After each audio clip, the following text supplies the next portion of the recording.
नमस्कार। बहस के इस विशिष्ट कार्यक्रम अब उत्तर चाहिए में आपका स्वागत है। मैं हूं अमिताभ अग्निहोत्री। उत्तर प्रदेश में आज एक बड़ी घटना हुई, राजनीतिक घटनाक्रम। लंबे समय से ये अटकल चल रही थी कि भारतीय जनता पार्टी 2022 के विधानसभा चुनाव में मुख्यमंत्री पद के लिए चेहरा किसको घोषित करेगी। भाजपा के अंदर भी इसको लेकर तमाम किस्म की कानाफूसी, कयासबाजी, अटकलें थीं। कहा जा रहा था कि वर्तमान मुख्यमंत्री योगी आदित्यनाथ को लेकर कुछ हिचकिचाहट है नेतृत्व के मन में। कई बार भाजपा के कुछ राज्य के नेतागण ये कह देते थे कि चुनाव हो जाएगा, विधायक जीत के आएंगे, विधायक दल की बैठक होगी, उसके बाद तय होगा, केंद्रीय नेतृत्व निर्णय करेगा। तो एक कहीं ना कहीं धुंध थी। आज लखनऊ में गृह मंत्री अमित शाह ने मंच से उस धुंध को साफ कर दिया। उन्होंने साफ किया कि 22 का चुनाव मुख्यमंत्री योगी आदित्यनाथ के चेहरे पर लड़ा जाएगा, वही भाजपा के मुख्यमंत्री पद के उम्मीदवार हैं। एक तो यह बड़ी घटना घटी। दूसरी बड़ी घटना घटी, समाजवादी पार्टी के अध्यक्ष अखिलेश यादव ने पश्चिमी उत्तर प्रदेश के कांग्रेस के एक बड़े पुराने और प्रभावशाली परिवार को अपनी पार्टी में शामिल करा लिया। हरेंद्र मलिक और पंकज मलिक। हरेंद्र जी तो प्रियंका गांधी के एडवाइजरी बोर्ड के मेंबर थे, वो छोड़कर चले गए सपा में। और तीसरी बड़ी राजनीतिक घटना है, प्रियंका गांधी लगातार इस बात की कोशिश कर रही हैं कि जहां भी इमोशनल इश्यूज दिखें वहां उनकी प्रेजेंस होनी चाहिए, वहां उनको पहुंचना चाहिए। इसी क्रम में वो आज ललितपुर गई, जहां बताया गया कि खाद की शॉर्टेज को लेकर लाइन में लगने के कारण 2 किसानों की दुखद मृत्यु हो गई। प्रियंका उनके घर गई। ये 3 बड़ी परिघटनाएं हैं, 3 बड़ी राजनीतिक घटनाएं हैं आज के दिन जो हुई उत्तर प्रदेश के राजनीतिक पटल पर। इन सब में एक और आयाम है। अमित शाह ने आज लखनऊ आकर भारतीय जनता पार्टी की तरफ से चुनाव की टोन क्या होगी, इसका भी बहुत स्पष्ट संदेश दे दिया। भाजपा के चुनावी अभियान में राम मंदिर भी होगा,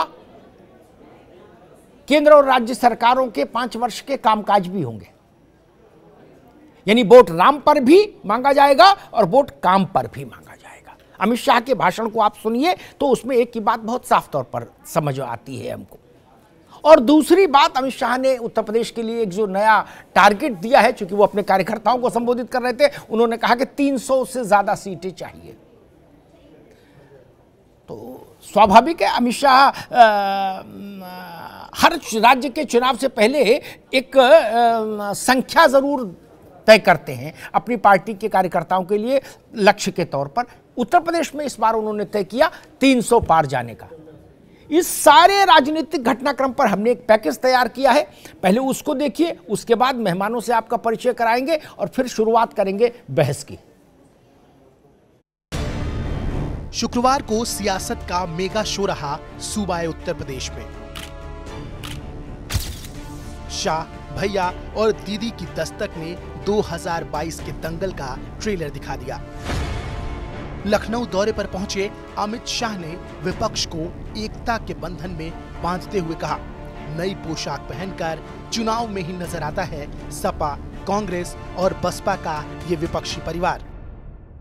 कुछ दल ऐसे होते हैं जैसे बारिश में मेंढक बाहर आ जाता है, ऐसे चुनावी मेंढक भी चुनाव के वक्त ही बाहर आते हैं। सपा, बसपा, कांग्रेस ये परिवारवादी पार्टियां हैं। ये 22 करोड़ के सूबे का सबका कल्याण नहीं कर सकती। गुंडे माफिया, कानून व्यवस्था और पलायन से परे उत्तर प्रदेश में विकास की तमाम उजली तस्वीरें सामने रखी अमित शाह ने। वहीं 2022 में सीएम के चेहरे पर उठने वाली धुंध को साफ करते हुए कहा, बहुत उपयोगी है योगी, इसीलिए 2022 में फिर से सीएम बनाओ और इसीलिए 300 सीटें जिताओ। घोषणा पत्र लेकर आएंगे, उसका 100% वादा हम फिर से भी पूरा कर 27 में आपके सामने हैं। परंतु अभी एक और 5 साल आपके आशीर्वाद की जरूरत है। मित्रों, मैं इतना ही कहना आया हूं कि 2022 में फिर एक बार भाजपा को 300 पार करा दीजिए। उत्तर प्रदेश को हम देश में नंबर 1 राज्य बनाकर रखेंगे। अमित शाह के निशाने पर रहा विपक्ष का परिवार। इधर समाजवादी पार्टी के मुखिया अखिलेश यादव ने पलटवार करते हुए कहा, बीजेपी बताए कि उनके लखनऊ और दिल्ली वाले परिवार में इतनी रार क्यों है। दिल्ली के किनारे से लेकर के उत्तर प्रदेश के आखिरी छोर तक किसान ने भी संकल्प लिया है कि इस बार भारतीय जनता पार्टी का सफाया होगा। भारतीय जनता पार्टी उत्तर प्रदेश से हार करके जाएगी। कितनी भी राजनीतिक समीकरण बना लें, कितनी भी राजनीतिक स्ट्रेटेजी बना लें, लेकिन उत्तर प्रदेश की जनता इस बार राजनीतिक स्ट्रेटेजी बना करके भारतीय जनता पार्टी का सफाया करेगी। इधर कांग्रेस महासचिव प्रियंका गांधी भी मिशन यूपी में मुस्तैदी से जुटी हैं। ट्रेन के जरिए ललितपुर पहुंची प्रियंका गांधी पीड़ित किसान परिवारों से मिली। इस दौरान उन्होंने भी तमाम सवाल सरकार के पाले में डाल दिए। इतनी समस्या है और सरकार सुन नहीं रही है। ये तो स्पष्ट है कि ये पूरी तरह से फेल हो गई है। बहरहाल 2022 के चुनावी रण को लेकर अमित शाह ने बीजेपी का प्लान तो बता दिया, लेकिन सवाल ये है कि क्या सपा, कांग्रेस और बसपा यानी कि परिवार पर वार से बीजेपी जीतेगी 300 पार।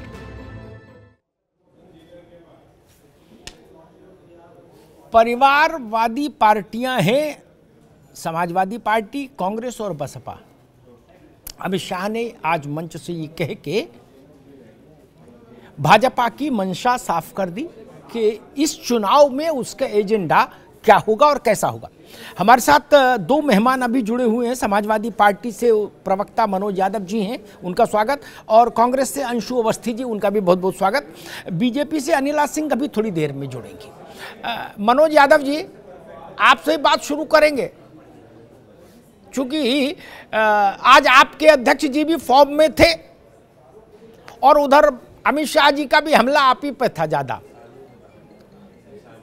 अमित शाह ने कहा कि परिवारवादी पार्टी और कोरोना के समय में जो लोग विदेश चले गए वो अब नए नए कपड़े सिलवा के चुनाव के वक्त में निकल पड़े हैं। ये आपकी पार्टी के लिए कहा उन्होंने, और एक साथ में ये भी कहा कि अखिलेश यादव सुने देखें कि जहां पर अयोध्या में राम भक्तों पर गोली चलवाई थी समाजवादी पार्टी की सरकार ने, वहीं अब गगनचुंबी राम मंदिर बनने की प्रक्रिया आरंभ की गई है। मनोज यादव, देखिए अमिताभ जी, डिबेट करने के लिए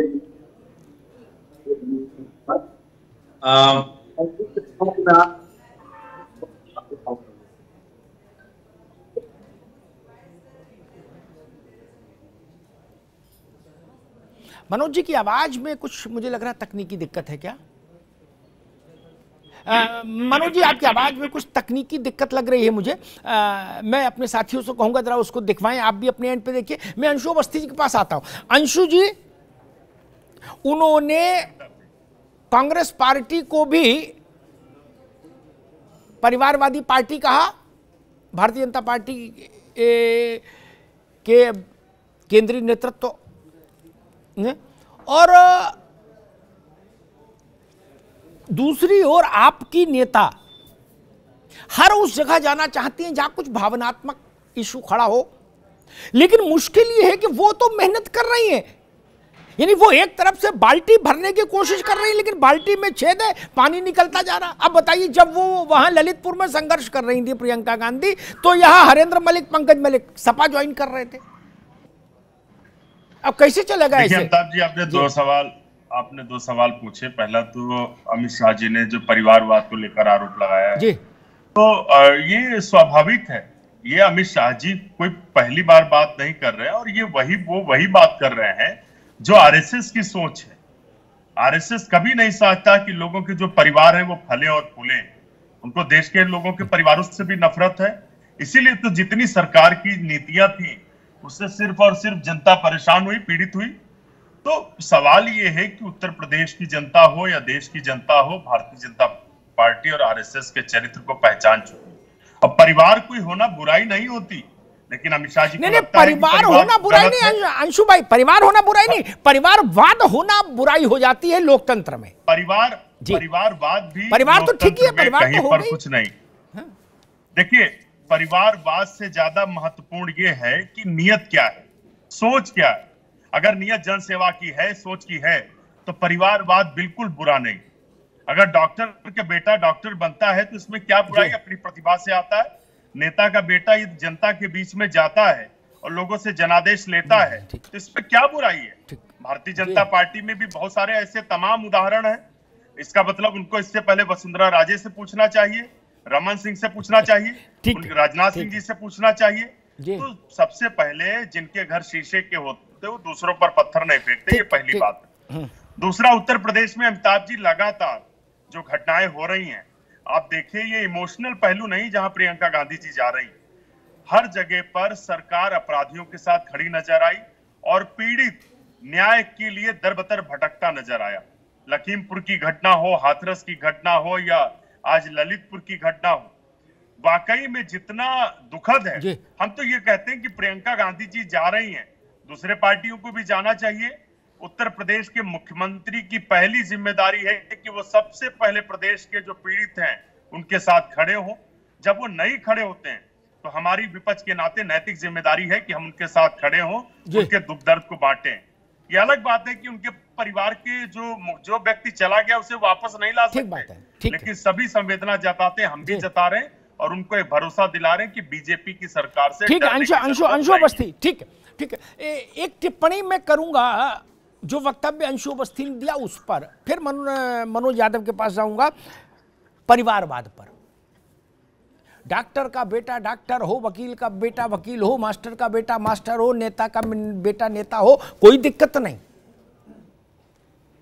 जब राजनीति में परिवारवाद शब्द का इस्तेमाल होता है तो उसका आशय होता है राष्ट्रीय अध्यक्ष का बेटा राष्ट्रीय अध्यक्ष, प्रधानमंत्री का बेटा प्रधानमंत्री। तब अंशु अवस्थी या मनोज यादव की स्थिति और उनकी स्थिति समान नहीं रहती, खेल का मैदान ही अलग हो जाता है। एक आदमी की सारी उम्र बीत जाती है प्रधानी की टिकट लेने में, एक पैदा ही होते हैं टिकट बांटने के लिए, तो दोनों में अंतर है, इसलिए परिवारवाद पर चर्चा होती है। मनोज यादव, जो शुरुआत में मैंने सवाल आपसे किए थे, कुछ आवाज में तकनीकी समस्या थी, वही सवाल अगर आपके स्मरण में तो ठीक है, मैं दोबारा से दोहरा देता हूं। भारतीय जनता पार्टी ने अयोध्या में मुलायम सिंह यादव के समय में हुई गोलीकांड जो हुआ था अयोध्या में, राम भक्तों पर जो गोली चलाई गई थी, उसका उल्लेख फिर किया है। अभी कुछ दिन पहले योगी आदित्यनाथ ने भी उसका उल्लेख किया था, आज अमित शाह ने फिर उसका उल्लेख किया और विस्तार से उल्लेख किया। उसके साथ राम मंदिर के निर्माण की इस आज की घटना को भी जोड़ा है। दूसरा, उन्होंने सवाल उठाया कि कोरोना काल में जब प्रदेश में हाहाकार मचा था उस वक्त आपके अध्यक्ष कहां थे। उन्होंने कहा जो लोग विदेश में घूमने चले गए थे उस वक्त, वो लोग नए कपड़े सिलवा के अब चुनाव में आ गए। मनोज जी, देखिए, चूंकि आपके अंतिम सवाल का जवाब परिवारवाद में ही छुपा है, तो उसका मैं पहले जवाब दे रहा हूं कि हम परिवार वाले लोग हैं, तो हमारा परिवार भी है और परिवार की जिम्मेदारियां भी।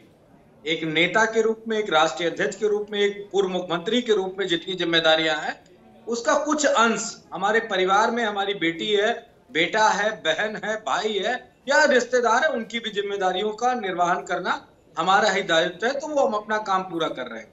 लेकिन हमें जिम्मेदारी अमिताभ जी जनता ने 47 सीटों की दी थी, 325 सीटों की तो उनको मिली थी जो एक मठ में बैठ के घंटा बजा रहे थे। और वो क्या कर रहे थे जब कोरोना काल आया था? क्यों ये पहुंचे कहां? पश्चिम बंगाल। फिर कहां पहुंचे तमिलनाडु, फिर कहां पहुंचे केरल, फिर कहां पहुंचे असम, हर जगह पहुंच रहे हैं। और क्या करने पहुंच रहे हैं? वोट मांगने, वोट मांग रहे थे। और उत्तर प्रदेश की जनता तड़प के ऑक्सीजन भाई मनोज यादव एक बात जो आपने की उस पर मुझे वो है, इस बात को हमको जरूर देखना चाहिए। ये राजनीति में शायद ये तर्क औचित्यपूर्ण नहीं कि हमको जिम्मेदारी 47 की थी, उनको 325 की थी। नहीं, जो भी राजनीतिक दल लड़ता है, राजनीति करता है, चुनावी प्रक्रिया में शामिल होता है, उसका दृष्टिकोण यही होना चाहिए कि पूरा प्रदेश मेरी जिम्मेदारी में। आप सरकार बनाने के लिए लड़ते हैं, बनी नहीं बनी अलग बात है। कल को आप कहोगे जितनों ने हमको वोट दिया वो उन्हीं के प्रति हमारी जिम्मेदारी, तो ये ठीक नहीं। जी हूं, भागूंगा नहीं किसी सवाल से। अभी आपने हफ्ते भर पहले आपने खबर पढ़ी होगी कि 3 लाख केस उत्तर प्रदेश की सरकार कोरोना काल में जो लागू किए, जिन पे लगाए केस उत्तर प्रदेश के लोगों पे, वो वापस लेने जा रही है। तो बीजेपी वाले पे तो केस लगे नहीं थे, इस पे लगे थे वो 3 लाख केस। ये बात पूछनी पड़ेगी और इस पे आपका भी मैं टिप्पणी चाहूंगा जी कि क्या बीजेपी की सरकार ने अपने लोगों पे 3 लाख केस मुकदमे लगा दिए थे कोरोना काल के उल्लंघन के? हम पे लगे थे, हम राशन बांट रहे थे, हम दवाई बांट रहे थे, हम सिलेंडर बांट रहे थे, अगर हम आंदोलन कर रहे थे, हम सरकार से मांग कर रहे थे, तो हम पे मुकदमे लगे। मनोज यादव आएंगे आपके पास आएंगे। रुकिए एक मिनट रुकिए, आएंगे आपके पास। अनिला सिंह भी हमारे साथ जुड़ गई है भारतीय जनता पार्टी से, उनको भी मैं बहस के बीच में ले आऊं। अनिला जी, आज एक बड़ी धुंध साफ हुई, भाजपा के अंदर कम से कम अब राहत रहेगी। अभी भाजपा के अंदर ही कुछ ना कुछ चलता रहता था, कानाफूसी कि योगी जी चेहरा होंगे कि नहीं होंगे, होंगे कि नहीं होंगे। कोई कहता था होंगे, कोई कहता था नहीं होंगे, कोई कहता था दिल्ली डिसाइड करेगी, कोई कहता था विधायक दल की बैठक होगी चुनाव के बाद, वो तय करेंगे, ब्ला ब्ला ब्ला करके बड़ा लंबी फेरिस्त थी। और कोई ना कोई एएनआई का माइक देख के कुछ ना कुछ बयान दे ही देता था, तो फिर खबर चलने लगती थी। आज कम से कम अमित शाह ने वो धुंध साफ करके आप लोगों को राहत दी ना, इतनी बात तो मुझे लगता है ठीक है। मेरी राम राम सबको, अमिताभ जी। और पहली बार मैं आपके इस डिजिटल प्लेटफॉर्म पे आपका पैनल शेयर कर रही हूँ। ढेर सारी शुभकामनाएं। धन्यवाद धन्यवाद। देखिए, भारतीय जनता पार्टी को आप बेहद अच्छी तरीके से समझते हैं। वैसे तो आप पूरी राजनीति को बहुत अच्छी तरीके से समझते हैं। उत्तर प्रदेश में तो आप, मैं कहूंगी, विकिपीडिया है। आप उन जर्नलिस्ट में से हैं जो कहते हैं ना, you can read anything about politics on your palm. देखिए, भारतीय जनता पार्टी में आपस में कभी भी कोई भी प्रकार का मतभेद नहीं था। ये एक परसेप्शन क्रिएट किया जाता है और खासतौर से विपक्षी दलों के द्वारा किया जाता है। ये कुछ भारतीय जनता पार्टी से बहुत ज्यादा प्रेम करने वाले जर्नलिस्ट भी जो है ज्यादा प्रेम दिखाते हैं और देखते हैं कि भाई शायद कुछ मतभेद हो रहा हो। ऐसा कुछ भी नहीं था। संगठन के रूप में भारतीय जनता पार्टी हमेशा काम करती है।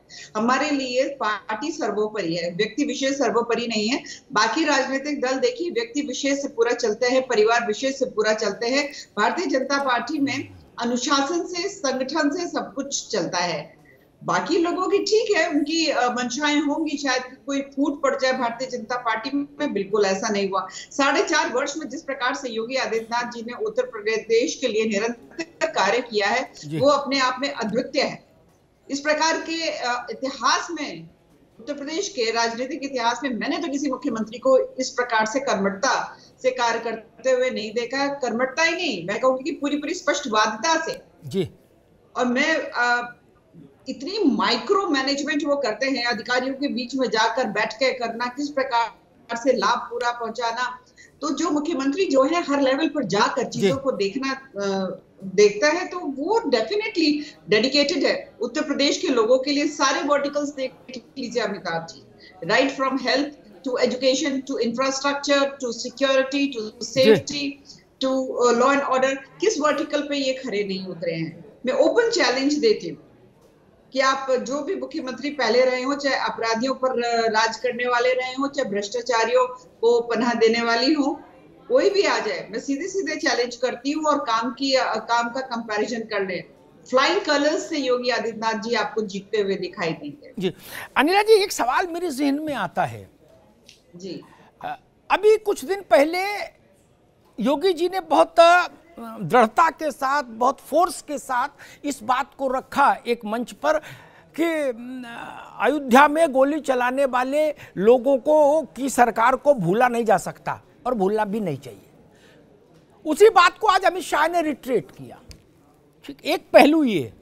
दूसरा पहलू मैं देखता भी 3 दिन पहले मुजफ्फरनगर में थे ओवैसी, उन्होंने कहा कि 2013 में जो मुजफ्फरनगर का दंगा हुआ था उसको भूलना नहीं चाहिए और किसी सूरत में मत भूलो, और अगर भूलने की नौबत आए तो बादाम खाओ ताकि मेमोरी ठीक रहे और याद रहे। ये मामला कुछ नहीं समझ आ रहा। नहीं, कड़वी चीजें दुनिया, हम लोग जिस लोक जीवन से आए, हम लोग ये सुनते आए कि कड़वी चीजें छोड़ो, भूलो, आगे बढ़ो। अब राम मंदिर बन रहा है, भव्य राम मंदिर बन रहा है, प्रसन्नता का विषय है, कड़वी यादें छोड़ दे। नहीं, बिल्कुल नहीं छोड़नी चाहिए। और कुछ ऐसे सबक होते हैं इतिहास में जी कि हमेशा याद रखना चाहिए, जिसकी वजह से वो जो सबक मिलता है भविष्य में उस प्रकार के जो सर्कमस्टेंसेस हैं दोबारा ना खड़े हो सके, और अगर खड़े होते तो इस बार तैयारी से रहो। देखिए, मुजफ्फरनगर का 2013 का दंगा कौन भूल जाएगा। उत्तर प्रदेश में समाजवादी पार्टी की सरकार, केंद्र में कांग्रेस की सरकार। आप और ओवैसी दोनों इस मामले में एक प्लेटफॉर्म पर खड़े हैं मुजफ्फरनगर के मामले में कि दंगा भूला नहीं जाना चाहिए। देखिए, ओवैसी साहब जो हैं, यहाँ पर मैंने कई साल पहले कहा था कि जिन्ना इन मेकिंग है। अब वो मुजफ्फरनगर में कुछ कह दें और मुजफ्फराबाद में कुछ कह दें, उत्तर प्रदेश में उनकी बातों का कोई असर होता नहीं है अमिताभ जी। परंतु मैं कहती हूँ बिल्कुल मुजफ्फरनगर का दंगा बिल्कुल नहीं भूलना चाहिए। किस प्रकार से सपा और कांग्रेस ने मिलकर वहां पर जो एक खाई करने की कोशिश करी थी जाटों और मुसलमानों के बीच में। कांग्रेस कहाँ वहां थी अनिला जी? आप तो उस इलाके से आती हो, कांग्रेस कहाँ थी वहां? सपा का मान भी सकते, कांग्रेस केंद्र में है ना, केंद्र की नजर में तो सब कुछ रहता है जी। और जिस प्रकार से अयोध्या में सरयू नदी को लाल कर दिया गया था, कार सेवकों के ऊपर गोलियां चला दी गई थी, वो भी बिल्कुल नहीं भूलना चाहिए। मैं इसी बिंदु पर दोनों मसले मनोज यादव की पार्टी से जुड़ते हैं। अंशु भाई, आपके पास आऊंगा। मुलायम सिंह जी के समय में वो हुआ अयोध्या वाला, राम भक्तों पर जो गोली चली, और अखिलेश जी के समय में मुजफ्फरनगर का दंगा हुआ। मनोज यादव जी, भाजपा भी कह रही दंगा नहीं भूलना चाहिए, ओवैसी भी कह रहे दंगा नहीं भूलना चाहिए, और वो जो गोली कांड हुआ था जब मुलायम सिंह चीफ मिनिस्टर थे उत्तर प्रदेश के, उसको भी एक बड़ा और प्रामाणिक मुद्दा भाजपा बना रही इस चुनाव में। आपके लिए थोड़ी स्थिति असहज होगी अयोध्या के मामले में? नहीं, बिल्कुल नहीं असहज होगी। अगर कानून के किसी भी दायरे में आदरणीय नेताजी की सरकार अगर उस कटघरे में खड़ी होती है तो हमारी स्थिति असहज होगी। अमिताभ जी, हमें शर्मसार होना पड़ेगा। माननीय सुप्रीम कोर्ट का आदेश था, आपने कहा, राष्ट्रीय गृह मंत्री ने कहा, बीजेपी के योगी आदित्यनाथ ने कहा जाके अयोध्या में, और बीजेपी की प्रवक्ता कह रही है। उत्तर प्रदेश के किस थाने में आदरणीय नेताजी के नाम मुकदमा दर्ज है? जिस शब्द का प्रयोग करें, कांड का। संविधान की रक्षा करना, संविधान के आदेशों का पालन करना अगर कांड है तो मेरे ख्याल से इस देश में कुछ भी नहीं, सब कुछ शर्मसार करेगा। चाहे जो कोई इमारत बना दे, कोई बेहतरीन से बेहतरीन काम कर दे, वो सब कांड नजर आएगा। किस थाने में मुकदमा दर्ज है? मैं तो बार बार कहता हूं। और उनको जो अपने आप को देशभक्त, राष्ट्रभक्त, राम भक्त, श्याम भक्त, सारे भक्त कहते हैं, उनको अपनी सरकार में क्या करने के कारण बर्खास्त कर दिया गया था? वो कांड था। कांड उसको कहा जाना चाहिए। अगर हम शर्मसार उस दिन जरूर होंगे जिस दिन हम गैर कानूनी करेंगे कोई काम, हम धज्जियां उड़ाएंगे जिस दिन, उस दिन मैं जरूर शर्मसार हूं। लेकिन बीजेपी के लोग भूले मत, ये बात भूले मत। जिस परिवारवाद पे बार बार आरोप लगा रहे हैं, उनका बेटा बीसीसीआई में चपरासी और पानी नहीं पिलाता है, कोई परीक्षा पास करके नहीं गया है। ये बात भी अमित शाह को बोलनी चाहिए। ना तो किसी आयोग की परीक्षा पास करके वहां बैठा है। जी, ठीक है। इस देश की सबसे बड़ी एक उत्तर ले लो अयोध्या पर ही। मनोज भाई रुकिए, एक उत्तर अनिल सिंह का ले लूं, फिर अंशु अवस्थी के पास चलूंगा। अनिला सिंह जी, मनोज यादव जी का जो मूल स्वर मैं समझ पाया वो ये कि मुलायम सिंह की तत्कालीन सरकार के समय में अयोध्या में हुए गोलीकांड पर शर्मिंदगी जैसी कोई चीज की जरूरत नहीं।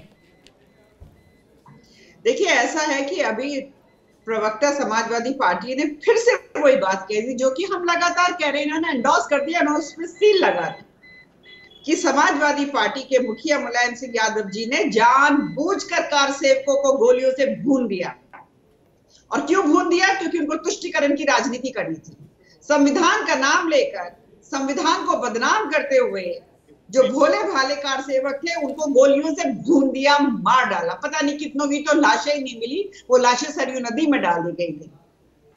और पाप का गड़ा फूटता है और इनके सर पे खूब अच्छी तरीके से फूटा है और लगातार उसका जो कमी बची थी इन्होंने 2013 के दंगों में उस कमी को भी पूरा कर दिया। और जहां तक आस्था की बात करते हैं, बिल्कुल साहब, हम एक बार नहीं 100 बार कहते हैं कि हम अपने आस्था पर गर्व करते हैं। और ये भारतीय जनता पार्टी की सरकार है जो न केवल जिसने लड़ाई लड़ी और रामलला का भव्य मंदिर का निर्माण की शुरुआत हो गई है उसकी वजह से, हम बुद्ध सर्किट बना रहे हैं, हम काशी धाम पे काम कर रहे हैं, हम रामायण सर्किट बना रहे हैं, हम महाभारत सर्किट बना रहे हैं, हम शक्तिपीठ सर्किट बना रहे हैं, जैन सूफी सर्किट सब बना रहे हैं हम। आप लोगों ने कुछ किया? आप लोगों ने केवल ऑन पेपर जो मदरसे खुलते हैं मौलानाओं को खुश करने के लिए उनकी तनख्वाहें बढ़ाई। मनोज यादव बीजेपी, ठीक है अनिला जी इनसे उत्तर ले। मनोज यादव, बीजेपी का आप पर आरोप है कि आपने तुष्टीकरण की राजनीति के लिए एक वर्ग को अपीज करने के लिए अयोध्या में वो एक्सट्रीम स्टेप उस समय की सरकार ने लिया और गोली चलाने का आदेश दिया। मनोज यादव, देखिए मेरे ख्याल से जवानी जमा खर्च से कुछ होने वाला नहीं। आंकड़े उठा के देख लीजिए, एक हाथ में कुरान, एक हाथ में कंप्यूटर। ये राष्ट्रीय अध्यक्ष श्री अखिलेश यादव जी ने तो कहा नहीं, ना आदरणीय मुलायम सिंह जी ने कहा, जिसने कहा ये अनिला जी को बेहतर पता है। बजट उठा के देखो कि मदरसों पे पैसा सबसे ज्यादा किसकी सरकार ने खर्च किया। ये तो बताना चाहिए अनिला जी को। बड़ी सस्ती राजनीति करते हैं आप लोग। अरे आपकी परीक्षा का समय आ गया, अपना सिलेबस दिखाओ कि ये पढ़ा है, ये तैयार किया है। कहां 3 दशक पीछे जा रहे हो? जनता 21वीं सदी में बहुत आगे बढ़ रही है, आप उसको कहां ले जा रहे हो? अरे ये कांड हुआ था, वो कांड हुआ था। मैं गुजरात का नाम नहीं लूंगा, ना ना ना ना ना, हमारे संस्कार ये नहीं कहते कि गुजरात में खून की नदियां बही थी, कि ट्रैक लाल हो गए थे, कि पूरा अहमदाबाद किस तरह जल गया था। हम नहीं कहेंगे, हम कहेंगे नरेंद्र मोदी ने और योगी ने काम क्या किया ये बताओ। उसका निर्णय अदालतें करेंगी, जनता ने किया है और समय आने पे करेगी। हम आपसे पूछ रहे हैं सिलेंडर इतना महंगा क्यों है? परिवारवाद पे आरोप 2 बार लगा लो, हम सह लेंगे, बाप की बात का जवाब दे लेंगे। सिलेंडर 500 रुपए में कर दो या कांग्रेस वाली सरकार से नीचे कर दो। हम ये चाहते हैं। राहुल गांधी का सर नीचा कर दो, अखिलेश यादव के काम को पीछे कर दो, करो तो कुछ। सिर्फ ये दंगा हुआ था, ये हो सकता है, मुसलमान आपको चिढ़ा रहे हैं। अच्छा ठीक है, रुको मनोज यादव, रुको, ठीक बात। अरे भाई एक मिनट रुको मनोज यादव, रुको अंशु अवस्थी को भी बीच में ले आओ। फिर ये सवाल मनोज यादव का मैं पिक करूंगा वो, और मैं अनिला सिंह जी के पास उस सवाल को खुद लेके जाऊंगा कि ये बात मुझे अच्छी लगी। ये बात लोकहित की है कि भाई चाहे आप किसी का सिर नीचा कर दो, चाहे किसी का कुछ कर दो, लेकिन सिलेंडर 500 का कर दो। ये बात कही भले ही मनोज ने हो, लेकिन ये जनता आम आदमी के हित की बात है, इसलिए मैं आऊँगा। अनिला जी पहले आपसे इस पे जवाब ले लूँ। भाई ये बात तो दुरुस्त है, बाकी चाहे कुछ कहो, राजनीतिक अंताक्षरी सब लोग मिलके खेलो, लेकिन अगर सिलेंडर सस्ता हो जाए तो ननकू को भी राहत और रज्जाक को भी राहत, नहीं राम भक्त को भी राहत और मदरसा में पढ़ने वाले को भी राहत। बिल्कुल बिल्कुल जी। देखिए अमिताभ जी, सबसे पहली बात तो मैं एक चीज कह दूं, जो समाजवादी पार्टी के प्रवक्ता हैं, 30 साल नहीं, हम 300 साल भी और 400 साल भी और 1200 साल भी पीछे जाएंगे और बताएंगे, क्योंकि हम इतिहास पढ़ते भी हैं और वर्तमान में उस इतिहास का उदाहरण भी देते रहेंगे। आपको नहीं देना है तो वो आपके ज्ञान की कमी है। दूसरी बात, अगर मैं बात करती हूँ पेट्रोल डीजल या एलपीजी की, ये जो है इंटरनेशनल रेट्स इसको गवर्न करते हैं। पर मैं ये आशा नहीं करती हूँ कि समाजवादी पार्टी या कांग्रेस के जो प्रवक्ता हैं इतना ज्ञान रखते होंगे या इतना पढ़ाई करते होंगे कि अगर पेट्रोल डीजल और एलपीजी की मैं बात करती हूँ, फॉसिल फ्यूल्स की मैं बात करती हूँ, तो इनके रेट्स जो है कहाँ से गवर्न होते हैं। और अगर थोड़ा भी ये पढ़ाई कर लेते, थोड़ा भी ज्ञान बढ़ा लेते, तो शायद इस प्रकार का प्रश्न ही नहीं करते। ये सरकारें नहीं तय करती हैं। इंटरनेशनल इस वक्त ओपेक जो कंट्रीज हैं उन्होंने दाम बढ़ा रहे हैं। अनिल जी, तो आप जहाँ पे 80% जो 80 to 90% फ्यूल जो है हम इंपोर्ट कर रहे हैं, तो क्या भारत सरकार के हाथ में है ये चीज? भारत सरकार के हाथ में होती तो आपको लगता है कि किसी भी सरकार को बड़ी खुशी होती है अगर रेट बढ़ रहे हैं? हाँ, जी, अगर जीएसटी में आ जाए, राज्य अगर जीएसटी में आने के लिए तैयार है पेट्रोल डीजल को लेकर, तो बिल्कुल कमी आ जाएगी रेट्स में। मैंने एक बार कांग्रेस की सरकार थी तो मुझे वित्त मंत्री जी से बात करने का अवसर मिला। मैं तो बहुत बेसिक जानकारी रखता हूँ अर्थशास्त्र की, है। तो यही कुछ पेट्रोल डीजल का मसला था, तो मैंने कहा भाई इतना जा रहा है, तो उन्होंने मुझसे कहा कि ये तो अब बाजार के हवाले है और बाजार ही तय करता है वो। मैंने उनसे बड़ा मासूम सा सवाल किया केंद्रीय वित्त मंत्री से। मैंने कहा भाई मुझे ये बता दो, किसी सूबे में जब चुनाव होता है तो ये रेट पर रोक महीने डेढ़ महीने कैसे लग जाती है, और जैसे ही वोटिंग खत्म होती है वैसे ही लगता बांध का गेट खोल दिया। तो इसका मतलब ये मामला बाजार का नहीं है, बाजार का भी होगा लेकिन थोड़ा बहुत थानेदार का भी है। अंशु अवस्थी जुड़े हैं क्या हमारे साथ? अच्छा नहीं, मनोज यादव, ठीक बात है ना? बिल्कुल बिल्कुल। भाई कहीं भी चुनाव हो, कहीं भी चुनाव हो, बीच चुनाव में कहीं पेट्रोल का दाम बढ़ा हो तो बता दो कि कल वोटिंग हो, आज ₹1 दाम बढ़ जाए। कहीं नहीं बढ़ सकता। इसका मतलब कहीं ना कहीं नियंत्रण है राजनीतिक। इसलिए मैं कहता हूं गरीब को राहत देने कोई रास्ता ढूंढो मिलके, भाई राज्य और केंद्र सब। मनोज यादव, बिल्कुल। देखिए अमिताभ जी, आपकी बात बिल्कुल जायज कही, और मैं तो उदाहरण देके कहता हूं, पश्चिम बंगाल का जब चुनाव होता है एक दिन भी पेट्रोल डीजल और गैस का दाम नहीं बढ़ता है, और जिस दिन रिजल्ट आता है उस दिन के बाद लगातार दाम बढ़ना शुरू हो जाता है। ये ठेकेदार, आपने तो तमाम सारे नाम लिए, ये कौन लोग थे जिन्होंने कंट्रोल कर रखा था? और जब उत्तर प्रदेश का चुनाव आया तो प्रतिदिन 35 पैसे 40 पैसे आप दाम बढ़ा रहे हो, क्यों बढ़ा रहे हो? इस पे भी तो चर्चा होनी चाहिए। मैं कहता हूँ गरीब सब्सिडी शब्द इजाद हुआ। नहीं, अभी चुनाव दूर है यूपी में, अभी दूर है मनोज, अभी चुनाव दूर है। चुनाव का मतलब होता है जब 15 दिन बचे। अनिला जी ठीक है ना? मैं चुनाव का मतलब वो 15 दिन जब बचे तो मामला फील गुड होना चाहिए। मैं मान लेता हूं उस बात, मैं मान लेता हूं, लेकिन ये बताइए सब्सिडी देश के पूंजीपतियों को जबरदस्त तरीके से दी जा रही है, उनके लोन माफ किए जा रहे हैं, एनपीए हुए केसेस उनके सॉल्व कर दिए जा रहे हैं, और देश में जो सिलेंडर भराता है गरीब आदमी, किसान मजदूर, जिसकी हमारी कद्र हमारे देश के प्रधानमंत्री जी करते हैं, और उनकी आंखों में आंसू नहीं देखना चाहते धुएं का, उनके लिए सब्सिडी क्यों नहीं है? क्यों खत्म कर दी गई सब्सिडी इस देश से? क्यों खत्म कर दी गई गरीब किसान के डीजल के लिए? क्यों ट्रांसपोर्टर के लिए सब्सिडी खत्म कर दी गई जिससे महंगाई बढ़ गई? ये बात अनिला जी को जवाब देनी पड़ेगी। ठीक है, मैं उनसे पूछ लेता हूं। उससे पहले एक बाइट हमारे प्रोड्यूसर कह रहे हैं, एक बाइट है ना इसी मसले से जुड़ी हुई, जरा वो सुन लेते हैं, फिर अनिल सिंह के पास चलेंगे। हर जिले में दो तीन बाहुबली थे। दूरबीन लेकर मैं ढूंढता हूं, कहीं पर बाहुबली दिखाई नहीं पड़ता है। भाई कहे पर बच्चियां घर से बाहर नहीं निकलती थी। मेरठ में यूनिवर्सिटी होने के बावजूद किराए के घर में रहकर दिल्ली में अपनी पढ़ाई करनी पड़ती थी। सलामती नहीं थी। आज कोई भी त्योहार हो, छठ का हो, दीपावली का हो, 16 साल की बच्ची गहने लादकर स्कूटी पर रात को 12 बजे भी यूपी की सड़कों पर निकल सकती है। कोई अनिला सिंह जी, जो बात गृह मंत्री ने कही ठीक है, गुंडा राज या राजनीति में जो माफिया थे उन पर एक्शंस हुए हैं, ठीक है, और होना भी चाहिए। सरकारें इसीलिए चुनी जाती हैं, कानून का शासन हम लोग बोलते हैं, रूल ऑफ लॉ, ठीक है।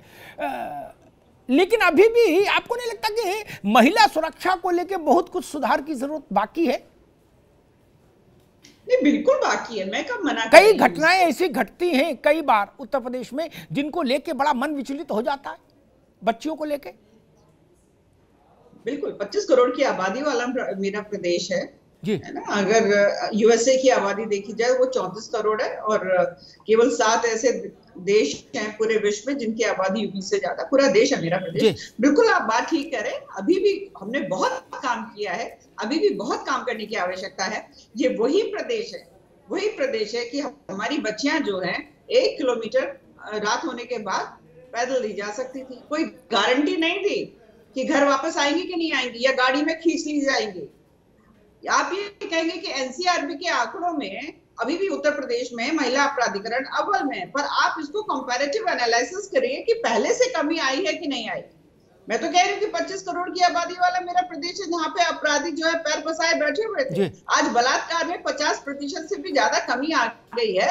उसका एक बहुत बड़ा कारण ये भी है अमिताभ जी कि घरों में, अगर मैं ग्रामीण क्षेत्र की बात करती हूँ खासतौर से, घरों में शौचालय बन गए हैं। अब बहन बेटियों को खेत में जाने की आवश्यकता नहीं है जहां से वो खींच ली जाती थी।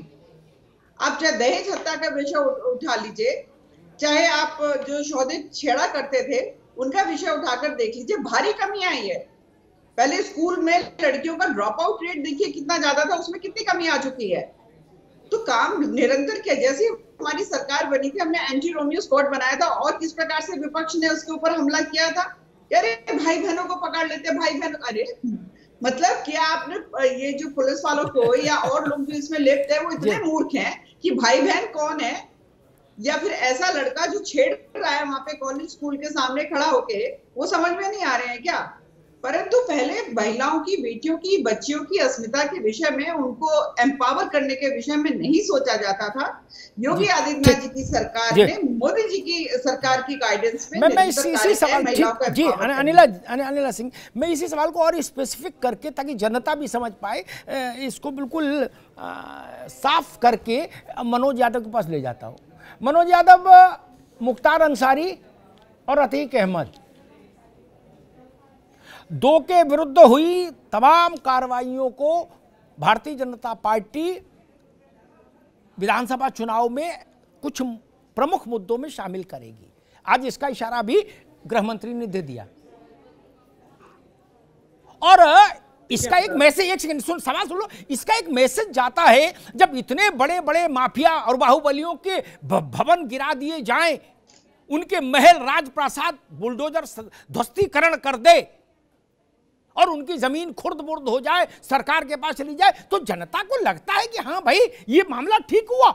अभी तक इन लोगों के खिलाफ कोई कार्रवाई करने की हिम्मत नहीं करता था, इस बार कोई आया है जिसने की है, तो इसका एक मैसेज तो जाता है मनोज यादव। नहीं, बिल्कुल जाना चाहिए। ऐसी चीजें लगातार प्रदेश में जो भी सरकार बने उसको करते रहना चाहिए, लेकिन ऐसे नहीं। अगर ऐसे करेंगे तो उसको थोड़ा सा दूसरे तरीके से देखा जाए। राष्ट्रीय अध्यक्ष जी ने लगातार, अमिताभ जी, कहा कि टॉप 10 की सूची जारी करो। कौन कौन है भाई? 10 बड़े माफियाओं के नाम तो इतने बड़े प्रदेश में जारी होने चाहिए ना। सिर्फ अतीक और मुख्तार, अरे ये तो आपने बंद भी ना किया, ये तो पहले से ही जेल में थे और इन पे गंभीर मुकदमे हैं। हर सरकार ने इनको जेल में रखा और इन पे मुकदमे भी चल रहे थे। हाँ, ध्वस्तीकरण वाली बात सही है, जो बच गए हैं उन पे ध्वस्तीकरण जरूर होगा। अभय सिंह पे मुकदमे, माफ करिएगा, वो जो जौनपुर वाले धनंजय सिंह हैं उन पे मुकदमे उत्तर प्रदेश पुलिस के द्वारा, वो ढूंढ रही है वही दूरबीन लेके जो अभी अमित शाह जी जिक्र कर रहे थे। आज तक न मिला, आज तक न मिला। वो धनंजय सिंह पता नहीं कहां लिप्त हो गया। बड़े बड़े टिफिन पैक होके जा रहे हैं। बीजेपी के एमएलसी हैं ब्रजेश सिंह, वो क्यों जा रहे हैं? वो माफिया उन पे नहीं है क्या? उनके मुकदमे को कन्वर्ट बाई रामराज, मतलब वहां युद्ध वाले उसमें उसको कन्वर्ट कर दिया गया है, जैसा कि हमारे वैदिक काल में होता था कि ये युद्ध लड़ रहे थे। जैसे हम गौरी के साथ लड़ते थे, खिलजी के साथ लड़ते थे, उसमें कन्वर्ट कर दिया क्या? उसको देशभक्ति वाली श्रेणी में, इधर देश विरोधी वाली श्रेणी में। अगर इस तरह का कुछ परसेप्शन है तो ठीक है, बेहतर है, होना चाहिए। जब दूसरी सरकार आएगी तो उसको दूसरे एंगल से देखेगी। ये बेहतर बात नहीं किसी भी सरकार के। इस पे जवाब अन्ना सिंह का ले लूं। अन्ना सिंह, समाजवादी पार्टी कह रही है कि तमाम ऐसे बाहुबली और माफिया इस कार्रवाई की जद से छोड़ दिए गए या छूट गए या बाहर हैं, जो मुसलमान नहीं हैं, जो मैं समझ पाया मनोज यादव के वक्तव्य का अर्थ। और उन्होंने कई नाम लिए उसमें, और वो नाम भी प्रामाणिक है, ये भी बात ठीक है, उसमें भी कोई गुलगपाड़ा नहीं है। भाई ब्रजेश सिंह है तो हैं, लोग जानते हैं, धनंजय हैं जौनपुर में तो हैं, लोग जानते हैं क्या करते हैं। अन्ना सिंह, देखिए, इसमें कोई दो राय नहीं है अमिताभ जी। जो अपराधी होता है या लैंड माफिया होता है या किसी भी प्रकार के अपराध में लिप्त होता है, उसकी जाति और उसका धर्म नहीं देखना चाहिए। पर समाजवादी पार्टी क्या करे, वो तुष्टीकरण की रस में डूबी हुई है, जिसके ऊपर मुख्तार अंसारी और अतीक अंसारी जैसे आप दोनों प्रमुख दल उत्तर प्रदेश के, मैं मानता हूं चुनाव भी दो ही दलों के बीच में है, दो ही चेहरों के बीच में है, योगी आदित्यनाथ और अखिलेश यादव। अब आप लोग तो ऐसी टोपी ट्रांसफर का खेल पकड़ लिए हो, है दोनों सपा और भाजपा के, कोई मूल मुद्दे पर टिकता ही नहीं। आपको पता है गेंद किधर मारनी है और सपा को पता है कि आप जब बॉलिंग करोगे तो उन्हें किधर मारनी है, मुद्दा वहीं की वहीं नहीं। मैं तो तैयार हूं, चलिए किस पे बात करनी है, इंफ्रास्ट्रक्चर पे बात करिए, हेल्थ पे बात करिए, एजुकेशन पे बात करिए, एम्प्लॉयमेंट पे बात करिए, वुमेन सिक्योरिटी पे अभी अपने बात करिए। इन्होंने आस्था की बात करी, मैंने तो गिना दी कि हाँ किए आस्था के काम, और खूब गर्व से हम कहते हैं हमें हिंदू धर्म और संस्कृति पे बहुत गर्व है, हमें सनातन धर्म पे बहुत गर्व है। किसी को अगर सबको अपनी अपनी संस्कृति पर गर्व होना चाहिए, किसी को उसमें आपत्ति नहीं। लेकिन जैसे सपा ने कहा कि नॉन मुस्लिम क्रिमिनल्स पर उतनी सख्ती नहीं, आपने उसके बरस कहा कि समाजवादी पार्टी के जहन में तुष्टीकरण इस हद तक घुस गया, बताइए, तो टोपी ट्रांसफर हो गई, बात खत्म हो गई। अब जनता तो समझ ही नहीं पाई, जबकि होना ये चाहिए किसी जात का हो, किसी धर्म का हो, किसी पंथ का हो, किसी इलाके का हो, इससे कोई फर्क नहीं पड़ना चाहिए। अपराधी अपराधी है, बिल्कुल, और समदृष्टि के साथ सबके साथ व्यवहार होना चाहिए। नहीं, मैं भी तो यही बात कह रही हूँ अमिताभ जी कि अपराधी जो है उसकी धर्म जाति नहीं देखनी चाहिए, पर जाति जो है किसने शुरुआत करी, बात धर्म की बात किसने शुरुआत करी? मैंने तो नहीं करी। समाजवादी पार्टी अगर बात करेगी तो मुझे उत्तर तो देना पड़ेगा ना, ये तो मेरा कर्तव्य है। मैं भारतीय जनता पार्टी की प्रवक्ता हूँ, प्रतिनिधित्व कर रही हूँ, तो मैं इतनी कमजोर भाषा में तो बात नहीं करने वाली हूँ। जिस प्रकार का आरोप लगेंगे तो उससे तगड़ा मुझे उत्तर देना ही होगा। और एक चीज और है अमिताभ जी, ये जो बीएसपी सपा जैसे जो राजनीतिक दल है, जब सत्ता में रहे, इनसे एक उत्तर ले लीजिए, जेलों में सबसे ज्यादा मुस्लिम अपराधी क्यों बंद हुआ करते थे? कभी उनके उत्थान के विषय में नहीं सोचा, कभी ये नहीं सोचा कि भाई एक धर्म विशेष के लोग जो है सबसे अपराधी जो अपराधी नहीं थे, जिन्होंने कोई अपराध नहीं किया था, ऐसे हिंदू लड़कों को ये जेल में ठूस देते थे, क्योंकि मंदिर पे अगर लाउड स्पीकर लग जाता था या मंदिर पे के बाहर कोई दीवार बनाना चाहता था, तो ऐसे में हिंदुओं को पकड़ के जेल में ठूस देते थे। अनिला सिंह, एक महत्वपूर्ण बाइट और भी है अमित शाह की, वो भी सुन लेते हैं, उसके बाद फिर उस पर भी एक एक टिप्पणी आप लोगों की लूंगा। उत्तर प्रदेश के अंदर कई साल तक ये सपा का खेल चलता रहा और उसने उत्तर प्रदेश को बर्बाद करके रखा। उत्तर प्रदेश और की कानून और व्यवस्था की स्थिति कैसी थी, मेरा तो खून खौल जाता था। पश्चिमी उत्तर प्रदेश से कैराना से पलायन शुरू हुआ था, यहां लखनऊ के हुक्मरानों का नींद नहीं उड़ता था। आज मैं कहने आया हूं, उत्तर प्रदेश के अंदर किसी की हिम्मत नहीं है पलायन करने की, पलायन कराने वालों का पलायन हो। जी, दो बड़े अच्छे डायलॉग आए आज, मैं दोनों को रख दूं, एक को सुनवाई दिया, वो बाइट हम ढूंढ रहे थे लेकिन मिल नहीं पाई, लंबी प्रेस कॉन्फ्रेंस थी आज अखिलेश जी की, तो वो बाइट ढूंढने में थोड़ी सी दिक्कत आई। अमित शाह जी ने कहा कि पलायन करवाने वालों का पलायन कर दिया जनता ने। अच्छा डायलॉग है, अच्छी बाइट है। और अखिलेश यादव जी ने कहा चुनाव आने दीजिए, भाजपा को क्वारंटीन कर देगी जनता। दोनों डायलॉग अच्छे हैं और एक एक टिप्पणी उन पर होनी चाहिए। अनिला जी, पहले आप देखिए, ऐसा है कि जो लोग वैक्सीन लगाने में भी विश्वास नहीं करते थे, ये कहते थे कि ये भारतीय जनता पार्टी की आप लगवा ली वैक्सीन भाई, अब तो लगवा ली, सबने लगवा ली। नहीं, ये वही नेता है ना कि मैं लगवा ली वैक्सीन, तो अब वो क्वारंटीन की बात कर रहे हैं, वही बात कर रहे हैं ना जो हम लोग लगातार कह रहे हैं कि भैया क्वारंटीन, वैक्सीन, फलाना ढिमकाना। कान खोलकर सुन ले समाजवादी पार्टी या समाजवादी पार्टी जैसे राजनीतिक दल जो तुष्टिकरण की राजनीति में हमेशा लिप्त रहते हैं, मंच पर खड़े होकर गुनाह हिसाब पूरा दिखा देते कि कैसे उनकी सरकार बनेगी, इतनी उतनी जाति, उतने उस पर्टिकुलर धर्म के लोग और सरकार बना देंगे। उत्तर प्रदेश की जनता जो है विकास की राजनीति चाहती है, इसलिए 2014 में भी, 2017 में भी और 2019 में भी हमने सरकारें बनाई है। उत्तर प्रदेश की वजह से सरकारें बनी है, उत्तर प्रदेश में सरकार बनी है। 2022 में भी उत्तर प्रदेश की जनता भारतीय जनता पार्टी के साथ है, क्योंकि यहाँ पर एक योगी है मुख्यमंत्री। यहाँ सैफई महोत्सव में मुंबई से बुलाकर कलाकारों से नाच गाने करवाने वाला मुख्यमंत्री उत्तर प्रदेश को नहीं चाहिए। अब मनोज यादव से भी जवाब ले ले। मनोज भाई, वही दोनों वक्तव्य जो मैंने कहा, पलायन वालों का पलायन कर दिया और दूसरा बीजेपी को क्वारंटीन कर देगी जनता। देखिए अमिताभ जी, ये दुर्भाग्यपूर्ण है कि जब डिबेट होनी चाहिए, आपकी परीक्षा जो 5 साल की आपने पढ़ाई पढ़ी जनता के बीच में, अब आपने रिजल्ट क्या दिया इस पे बहस होनी चाहिए, लेकिन बहस इधर उधर चली गई।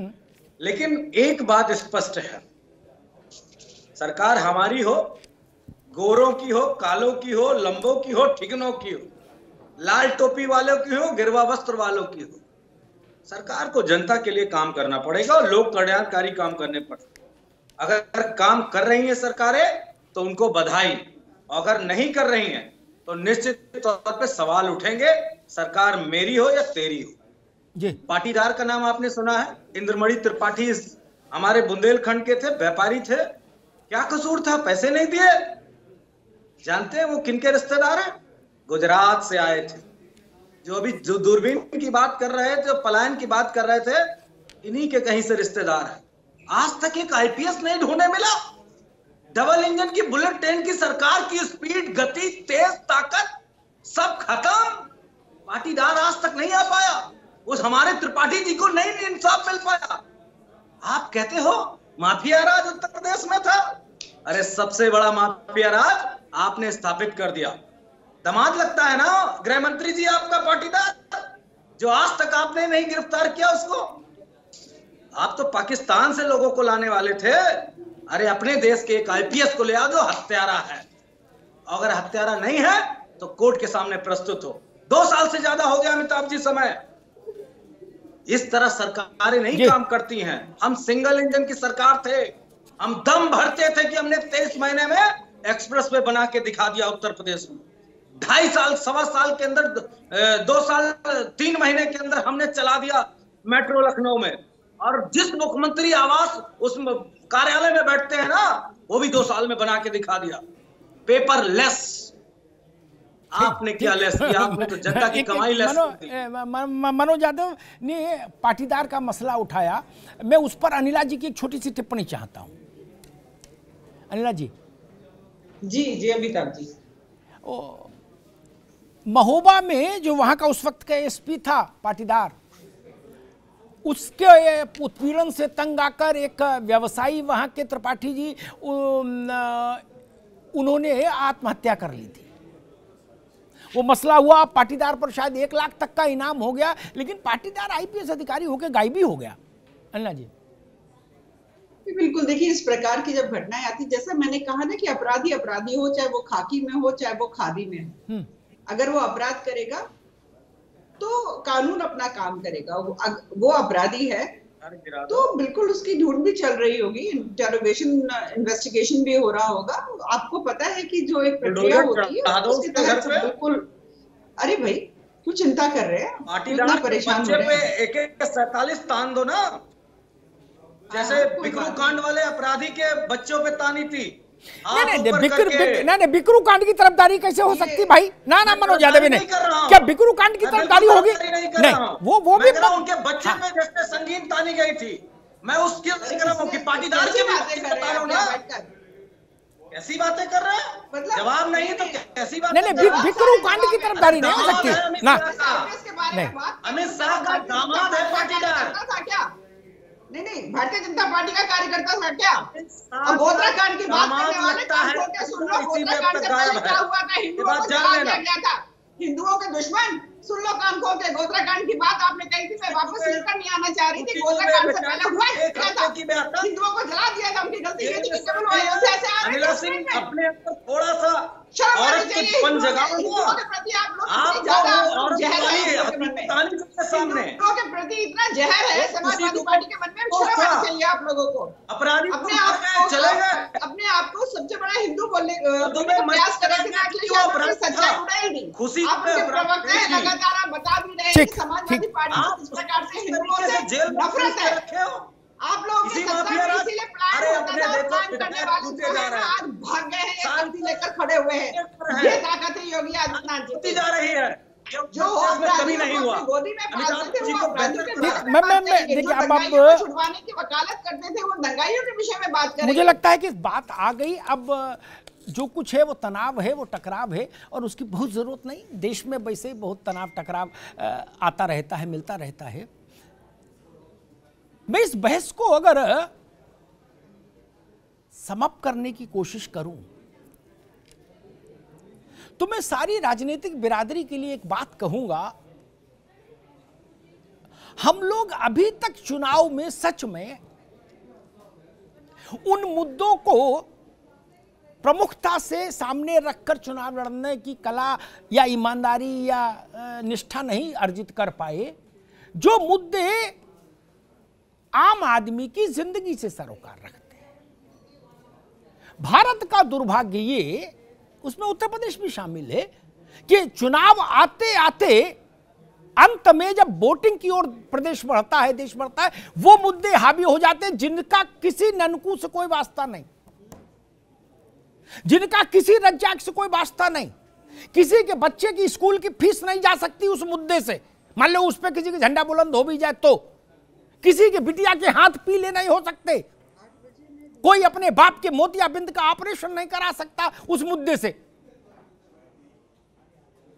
लेकिन वही मुद्दे ये तय कर देते हैं कि सरकार कौन बनाएगा, प्रदेश का भाग्य निर्धारित कौन करेगा। भारत की राजनीति, प्रदेश की राजनीति को उससे उबारे बिना मुझे नहीं लगता कि जेन्युइन इश्यूज पर, वास्तविक मुद्दों पर, वास्तविक मुद्दों की भूमिका 4.5 साल तक तो रहती है। लेकिन चुनाव की धुंधभी बजने के बाद, चुनाव का नगाड़ा बजने के बाद आप देखिएगा धीरे धीरे फोकस कहां शिफ्ट हो जाएगा। और अभी हो रहा है शिफ्ट। ओवैसी साहब को भी इतिहास याद है, भाजपा को भी याद है, सपा को भी याद है, बसपा को भी याद है। लेकिन शायद हम लोग ये भूल जाते हैं इस आपाधापी में कि क्या ये बेहतर नहीं हो कि जनता के सामने हम अपना ऐसा घोषणा पत्र रखें। घोषणा पत्र से मेरा आशय वो कागज का छपा हुआ नहीं, क्योंकि वो तो जनता क्या नेता ही नहीं पढ़ते, उतना छपता ही नहीं, जनता क्या पढ़ेगी। जो मंच से हम बोलते हैं उनमें हम अगर ऐसे मुद्दों को ही सामने रखें जो रोज की जिंदगी को बेहतर बनाने की दिशा में काम कर सकते हैं, जिसमें पढ़ाई है, स्वास्थ्य है, बुनियादी सुविधाएं हैं, सुरक्षा है, हजारों मुद्दे हैं। आज मुझे कई उत्तर प्रदेश के होमगार्ड साथियों ने ट्वीट किया, फिर मैंने मुख्यमंत्री जी को निवेदन किया, उसका ट्वीट करके 1,82,000 होमगार्ड है उत्तर प्रदेश में। उन्होंने कहा कि साहब हमारे साथ ये सुविधा न्यूनताएं हैं, ऐसी ऐसी समस्याएं हैं, लेकिन वो मुद्दा नहीं बनता। संविदा कर्मी हैं, उनकी अपनी समस्याएं हैं, शिक्षा मित्र हैं, उनकी अपनी समस्याएं हैं। आंदोलन हो रहा है, वो मुद्दे बनने चाहिए, उन पर चर्चा होनी चाहिए चुनाव में, ताकि आम आदमी के चेहरे पर मुस्कान आ सके। इतिहास की चीजें अच्छी हैं, उनसे हम सबक लेते हैं, प्रेरणा लेते हैं, उन्हें याद रखना चाहिए, लेकिन इतना भी लाउडली, इतना भी मुखरता से याद रखना ठीक नहीं कि इतिहास वर्तमान को ढक ले। धन्यवाद।